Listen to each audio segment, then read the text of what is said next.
creative director of Costumes Multinational, which is basically about children costumes. There are stage wears, the costumes they use for different events. We have variety of costumes, career costumes, professional costumes, biblical costumes. We are also into the cartoon characters, multinational costumes, variety of children costumes, and also art and craft materials. I'm also CEO of Books and Ravens, which is actually into export of Nigerian foodstuff and other Nigerian items. For Costumes Multinational, I was working in the bank. I worked with the New Generation Bank for 10 years. So while I was in the bank, my first daughter was supposed to take part in a school event. She was supposed to act the part of the angel. So we went all over the place trying to get an angel costume for her, but we couldn't find any.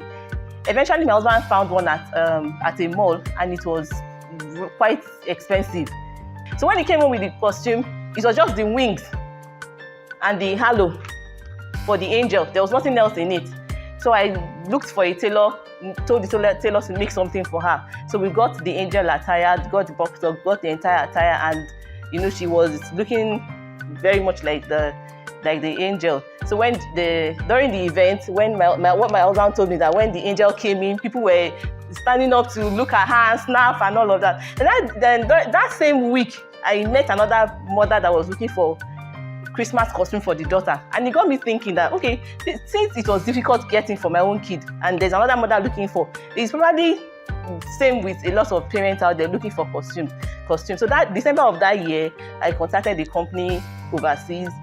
We chatted and we started importing from them different costumes, and that was when I knew that there was actually a market for it. So along the line, while still working with the bank, I discovered that, okay, this was now a niche. So many people were not into it. I discovered it was a niche, and I decided to, okay, let's expand this business. So we bring in some, we make some, especially the one that have to do with the Nigerian setting. We started making for parents as well. We package it. We put all the necessary accessories, so you don't have to look for material here, crown there. Everything is in the package. We package that as well, give out to outlets to sell. So everything comes in a pack, convenient for parents to have access to. So I've always dreamt of taking Nigeria out there, because we have so much. I believe Nigeria is rich. We are blessed, and there's so much that we can showcase. Our food, textiles, a lot of crafts, a lot of things that people are making that we want to, people would appreciate out there. Then a lot of Nigerians are out there that miss home. They miss the food. They miss some of the things that they see here. So that was one of the things that just started brewing that idea. Then during the COVID, the costume business now became difficult. Nobody was buying costumes again. I started praying that, God, I need an idea, something that would go beyond something that is seasonal. And something just kept telling me that I should go into food, And there's something I also love doing. I love packaging. I do for things that people need. So the first thing that came to my mind was fish, because we have a fish farm. So I was thinking, okay, maybe I'll smoke this and export. The way we smoke our fish, you can't find that in any other country. It's special.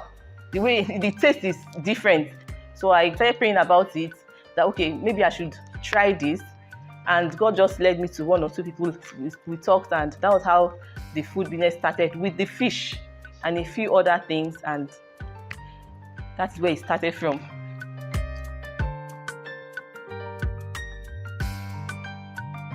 The most challenging for every entrepreneur in Nigeria, the first thing that comes to mind is the funds.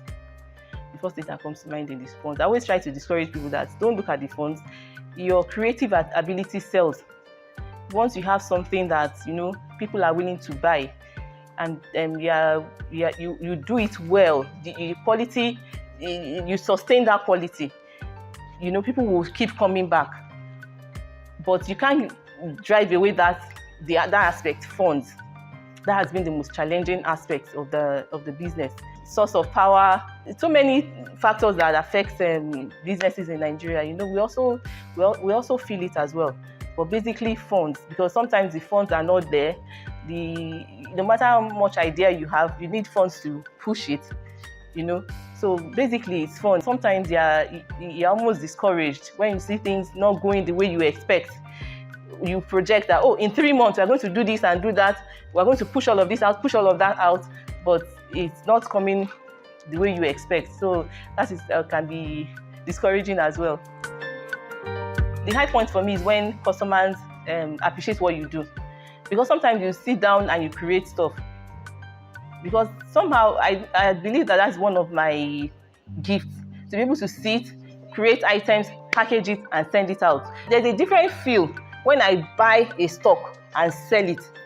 There's a different feel when I create it and sell it, and people call back or write comments or send a chat that, they loved it, the child loved it, and the company we've given it to loved it, and all of that. So the high point for me is when I create something and people love it and give me a good feedback. So where we are now, we have not even scratched. I believe so much that there's so much to do. We're over 200 million. There are so many people that we can still, serve, whether through the costumes here at home or through the export business outside the shores of our nation. Because there are so many Nigerians out there that yearn for things from home.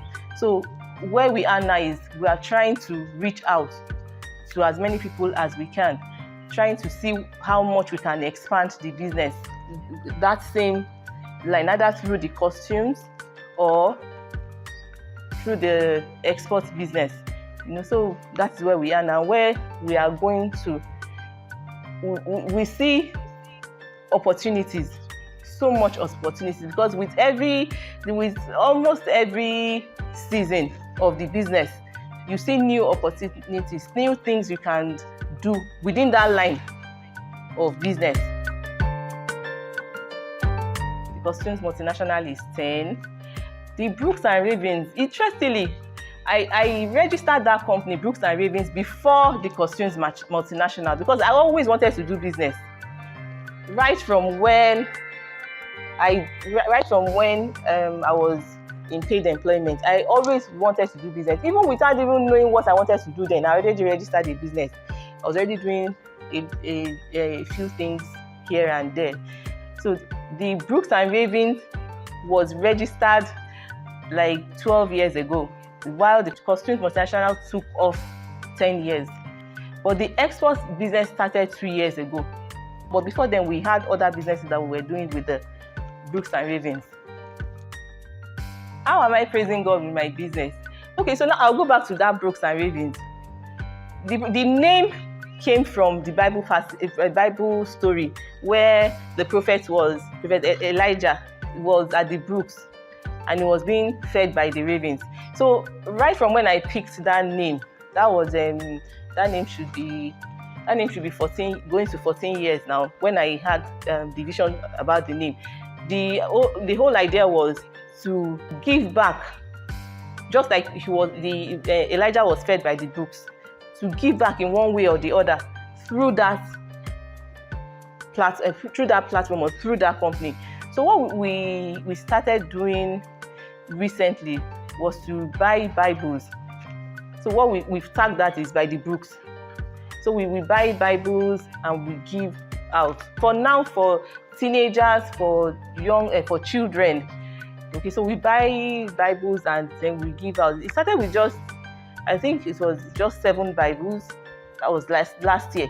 We just got 7 Bibles and we just gave out one of, and from there, I think we went to about 70. I think we've given out over 100 now. We really would like to buy the books. We really like to push that, but that push that vision to be able to, because why we even thought about the Bible was because I noticed that a lot of people now go to their phones to to read their Bibles. And there's no how you go to your phone, especially in church, to read your Bible without distractions. You are reading your Bible, you're checking messages as well. You notice that a lot of people don't read the hard copy anymore. You don't read the hard copy. And I'm just thinking that before you know it, our children might not even know what the Bible looks like. They might just be dependent on just the apps. And you can't really, if a child is holding a tab and she says it's the Bible she's reading, you don't really know whether she's playing a game in church or where she's seated and things. So the hard copy Bible is very, very important. I think we need to start bringing it back. Let the children begin to use it more. From the beginning to the end, it has just been God. Because you don't leave a well-paid job to jump into a business. Although, like, what I usually advise is let the business run before you leave paid employment. Because somebody said that you need to consider your run rate. The run rate is how much you can live on after you leave your business. For most people, they believe your run rate should be like 6 months. Okay, what you saved aside, you should be able to carry on for like 6 months from your paid employment when you're about to leave.